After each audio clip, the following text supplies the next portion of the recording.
Welcome to Audit the Audit, where we sort out the who and what and the right and wrong of police interactions. This episode covers auto insurance, officer ego, and international drivers, and is brought to us by Daily Driven Exotics' channel. Be sure to check out the description below and give them the credit that they deserve. Let's dive right in and audit the interaction. In early December of 2019, Canadian YouTuber, entrepreneur, and exotic car enthusiast Damon Fryer was driving through the city of Costa Mesa, California, where he was stopped by Officer Torres of the Costa Mesa Police Department.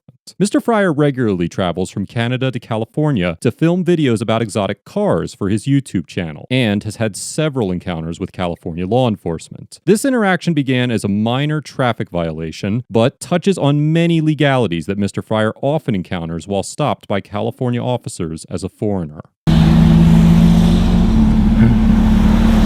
Is your license, registration, and insurance, please? Yeah, sure. Yeah, you can't stop in the middle of the road. That's impeding traffic.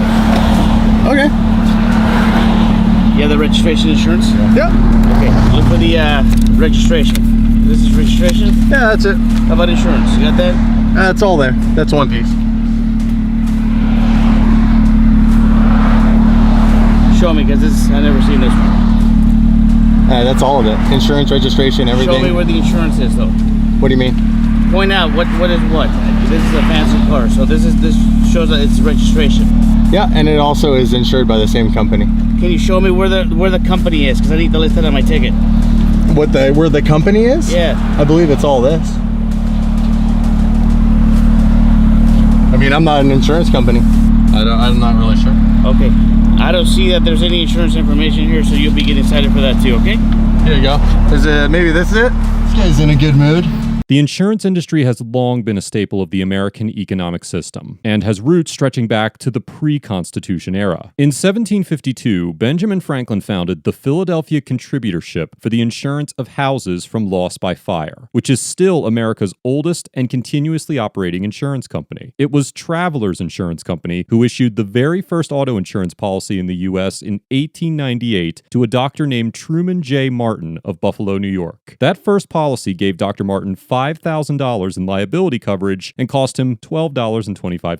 In 1925, Massachusetts passed the first legislation requiring automobile insurance for drivers as a prerequisite to registering a vehicle. For over 30 years, Massachusetts was the only state in America with a compulsory auto insurance law requiring insurance before registration. Under the Financial Responsibility Article of Division 7 of the California Vehicle Code, drivers must produce evidence of financial responsibility for the vehicle that is in effect at the time the demand is made by an officer. However, investigating whether a vehicle is properly insured cannot be the sole purpose for a stop. The language of the law does not elaborate on the abundance of variables associated with the practical enforcement of the code, and it is likely that much of the procedure and technicalities of enforcement are subject to the interpretation of a court. Due to the vagueness of the code, Officer Torres was likely within his authority to issue Mr. Fryer a citation for not producing his proof of insurance upon demand, but whether or not the citation would hold up in court is questionable at best. Mr. Fryer eventually located the correct document and presented it to the officer.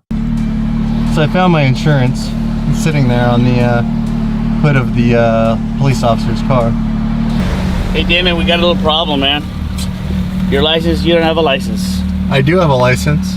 In California, you don't have a license. 100% I do. I've been through this like 5 times. My attorney's dealt with it a million times. I just ran you, it's not issued. What's that? I just ran you, and it states that none was issued ever to you. I'm not from California, I'm a tourist. I'm Canadian, you're holding a Canadian license. I also just gave you my insurance, and your aggressive manner is very unprofessional. You didn't give me your insurance at all. You gave me less time to look it up and figure it out.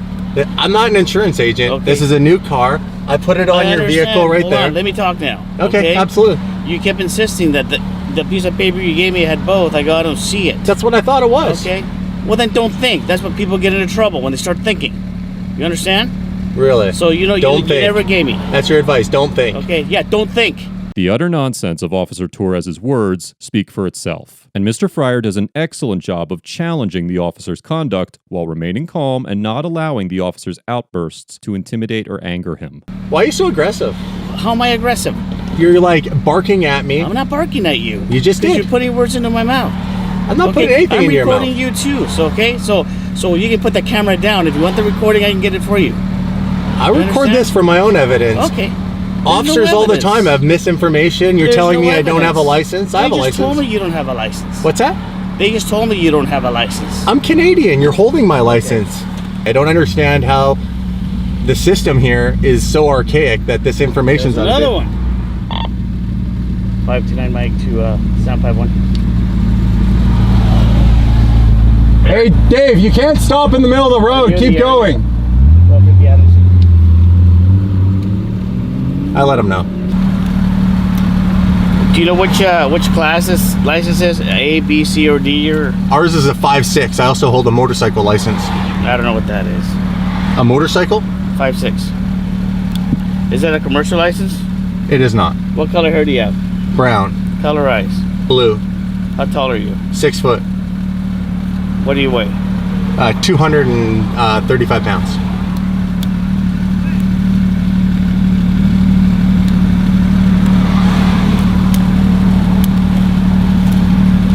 Vehicle's registered to you? Yes, sir. To a corporation that we own. Too many numbers. Excuse me? Way too many numbers. What is? This thing. It's got too many numbers, the address. According to the police officer, there's too many numbers. At this point in the interaction, Officer Torres is unable to ascertain whether Mr. Fryer has a license or not. He appears confused on how to structure the citation and is unable to process Mr. Fryer's address within the police database. Instead of deferring to a colleague or supervisor who may know more about the legalities of international travelers, Officer Torres decides to continue to process the stop unassisted to the best of his ability. The slightest clerical errors can render a citation invalid, and given that Officer Torres was unable to make sense of much of the information he received from Mr. Fryer, there is a high probability that there are many errors on the citation he issued. Although it is unknown whether or not this particular citation contained errors, I'm making this point because it is always a good idea to carefully review a citation before paying a fine or contesting a charge in court. I've already had this before. The whole, you don't have a license here. Canada driver's license? You don't have where's your California driver's license? Okay, so you need a California driver's license to drive in California. No, you don't. Are you a tourist? Yes. Okay, do you have your passport with you? Yeah. You actually do need it, just so you know. No, you don't. Okay, we'll find out right now. Sure. From Canada? Yeah. All right. Do you have your passport? Yeah. State of California? Yeah. You have to, you have 10 days For what?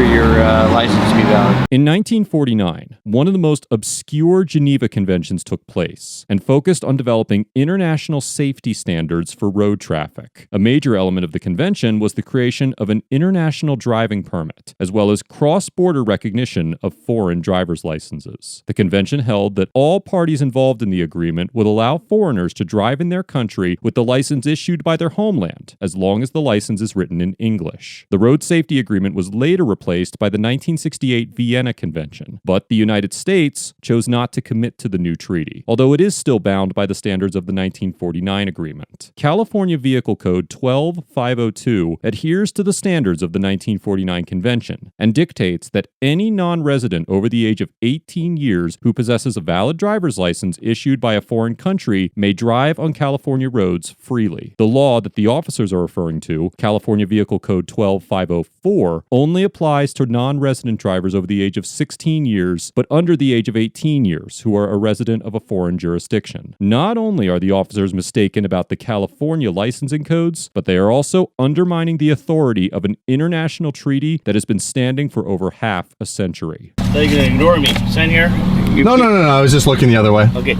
You get a citation for impeding traffic. Okay, and I apologize for that, just so you know. No worries. I don't know if you heard me when I said, hey, you can't stop, you gotta get going, you gotta get going. You completely ignored me, that's why I'm talking to you right now. Oh, I wasn't trying to ignore you. I couldn't hear you at first, and then when you said get going, I moved. I said, you gotta get going. I go, you're blocking traffic. You're like, okay? All right, I apologize. No worries, take care of yourself. Have a good evening.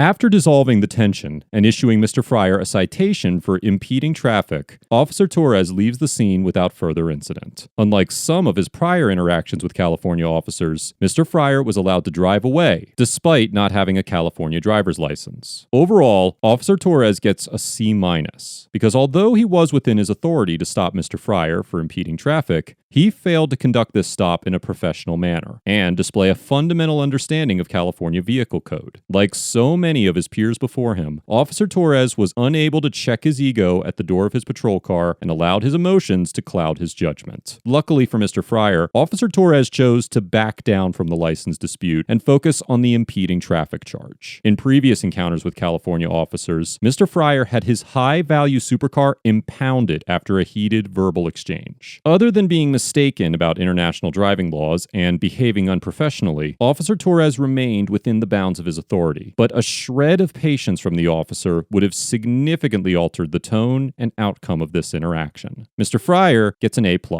for remaining calm and cooperative throughout the interaction and challenging the officer's logic and authority in a manner that was both peaceful and assertive. It is often difficult to balance verbally confronting an officer with remaining emotionally vigilant, but Mr. Fryer displayed a degree of professionalism that Officer Torres could take notes from. Mr. Fryer was able to remain calm through the officer's angry outbursts, but Officer Torres became enraged at any minor inconvenience or misunderstanding. I commend Mr. Fryer's ability to mentally compartmentalize his conversational ability and emotional status. And the fact that Mr. Fryer has demonstrated this attitude through multiple police encounters is that much more impressive. A link to Mr. Fryer's YouTube channel is in the description below, and I highly recommend checking out his other interactions, as well as his normal supercar content. Let us know if there is an interaction or legal topic you would like us to discuss in the comments below. Thank you for watching, and don't forget to like and subscribe for more police interaction content.